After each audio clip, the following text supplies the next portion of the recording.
আমি জেলা বনাধায়ক শ্রী অখিল দত্ত আমি আপনাদেরকে নমস্কার করি।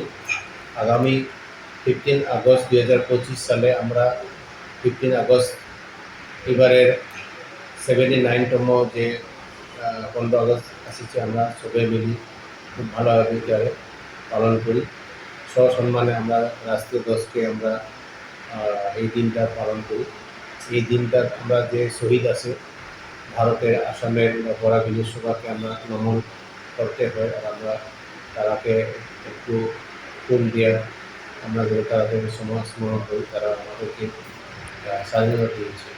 এই দিনটা একটা পবিত্র দিন। তার জন্য আমি হাইলাকান্দিবাসী এবং বরাক ভ্যালি এবং আসামের সব জনগণকে আমি শ্রদ্ধা সহকারে আহ্বান করি যে 15 আগস্ট 2025 আমরা ভালো করে পালন করি, আর রাষ্ট্রীয় ধ্বজ খুব সসম্মানে আমরা পালন করতে পারি। ধন্যবাদ।